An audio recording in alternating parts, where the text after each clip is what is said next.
আসসালামু আলাইকুম। ওয়ালাইকুম আসসালাম। দেখেন ভাই, আমরা এই যে প্লাস্টার করতেছি ভাই।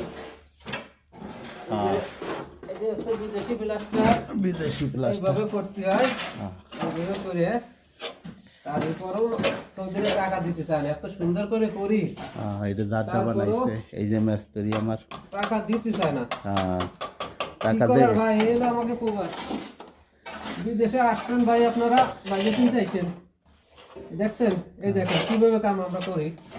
আচ্ছা, কাম শিখে আসবেন, কাম কাম না শিখে বিদেশে আসবেন না, কোনো ফায়দা নাই। কোনো লাভ নাই। কাম না শিখে আসলে কোনো লাভ নাই ভাই।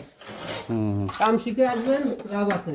হ্যাঁ। মানুষই বলে বিদেশে টাকা নাই, টাকা নাই। কে বলছে টাকা নাই? কাজ কাম শিখে আসলে শিখলে- আসলে কাজ শিখে আসলে টাকা আছে। originally কাম শিখে আসলে টাকা আছে। হ্যাঁ, ঠিক আছে। কামের উপর দিয়ে কিছু নাই। এই আগে হলো দেখেন, কর্ম। দেখছেন কিভাবে বেলাসটা করি? এই দেখেন, এই দেখেন, এই দেখছেন? টাকা নাই কে বলছে টাকা নাই? টাকা আছে। আবার টাকা নেই কে বলছে? টাকা আছে, কিন্তু কাম শিখা লাগবে। হ্যাঁ, কাম ছাড়া সৌদি আরব আসলে কোনো লাভ নাই। হেল্পারিতে কোনো ই নাই। টেকনিশিয়ান থাকা লাগবে। হ্যাঁ, কিছু কিছু কাম শেখা লাগে। ধন্যবাদ।